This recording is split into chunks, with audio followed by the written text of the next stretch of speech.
From ranches to cowboys to airplanes and windmills, the great state of Texas has been writing a story for the past 200 years, and today's adventure has brought us to none other than the Bob Bullock State History Museum in Austin, Texas. Today we're taking a trip back in time to learn about Texas's rich history and to learn about some of its amazing artifacts. This is the story of... Hi, I'm Caitlin. Welcome to the Bullock Texas State History Museum. We're so glad you're here to explore our exhibits. We are about to go inside the museum where we have exhibits, which are displays about history. Our exhibits are all about Texas history. The way we tell the story of Texas is by talking about the people who've lived here over time, the events that happened, and we do that by showing the things that people owned. Those are called artifacts. Artifacts are the old things that were made by people and used by people, and that's what we have on display here in the museum. We use artifacts to tell the story of the past. So let's go see some of these artifacts. Okay, so our first stop in the museum is the LaBelle ship. This ship is super old and it's a really awesome piece of Texas history. And Caitlin, I'll let you tell us all about this. Sure, this is one of our biggest artifacts here in the museum. It's an entire ship. It is from the French explorer Salle, who came to Texas in the 1680s. He was trying to get to the Mississippi River.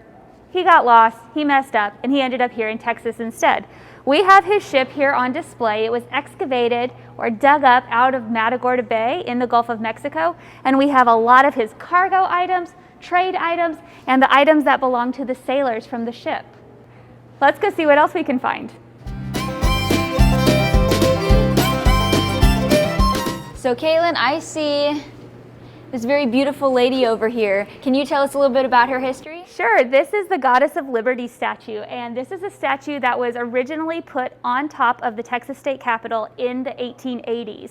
Now, she is really heavy, and so over time, she started to wear down a little bit because of weather, because of being out in the elements, and they needed to take her down to take care of her.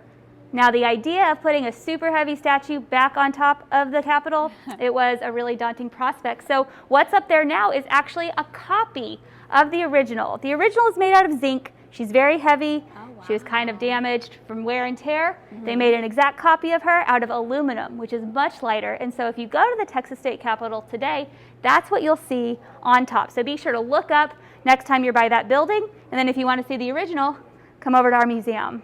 I love that. Man, preserving the actual Goddess of Liberty Museum, that is so special. So let's move on and see what else treasures we can find. So our next stop is here at the Alamo. And Caitlin, tell us a little bit about this exhibit. Sure, here is a section where we like to talk about the Battle of the Alamo. We have the outside of the Alamo. It's a replica, which means that it's a copy, or we created it, made to look like the original, about how it would look at the end of the battle. If you take a look at the walls, you'll see little wounds from bullets. If you take a look at the floor, you might see items that people would have left behind after the battle. Weapons, pieces of clothing, supplies, personal items. Next time you come to the museum, make sure you take a close look at the floor.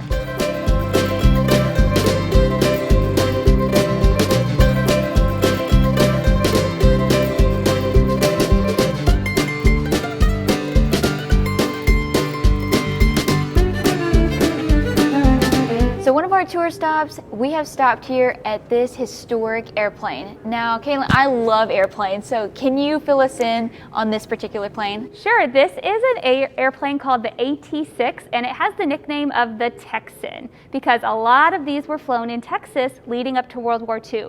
This is a training plane, so it's a plane for people to learn how to fly in, and Texas has a really cool history with training pilots for World War II. There were a lot of women pilots called the WASP, and they helped train a lot of the pilots to go fight in World War II.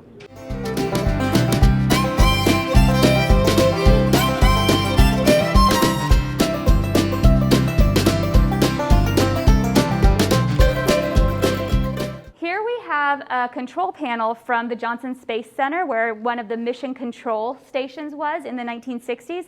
So this is where scientists, mathematicians, physicists, other kinds of NASA workers used the controls on this panel to help the astronauts and to monitor the spacecraft while it was up in space. Caitlin, that blows my mind. I mean, when you think of the computers today, everyone's on an iPhone, everyone's so techie. I mean, look at these buttons. They're huge. They're huge, and it would take a whole room of these because everybody had a really specific job to help the astronauts and the spacecraft. That is crazy. Can I punch some of these buttons or not? If you can, the ones you can reach, you can touch. Most of them are covered, you'll find. Some of them aren't. Here we go. Wow. You sending a rocket into space right now? I hope not. I wouldn't know what I was doing. Wow. Yeah, kids who come have a lot of fun with this one. Too much fun. So they would set their papers here. Yeah, kind of it'd like be in kind the of like their picture. desk. Exactly. You can see in the pictures how people would have been stationed here. And then flip switches. And I love how you guys have this open back here. Yeah, you can kind of see you the have to inner take workings. A look at this circuit board back here and all the wires. Wow. That is such a cool artifact. Or technically, what do they call it? Is everything an artifact, or is it like memorabilia? Artifacts have to be, I mean, my definition for an artifact is old, made by people, and used by people. So I always try to ask people, do you think a dinosaur bone is an artifact? No.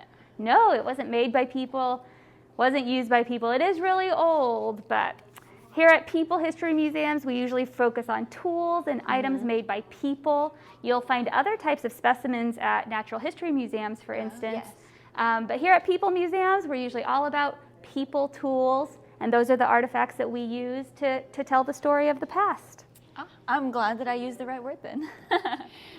Well, Caitlin, thank you so much for showing us around this beautiful museum. Thanks for coming. I'm so glad you guys were able to come and see our artifacts, see some of the story of Texas today. Hopefully you'll come see us here at the museum.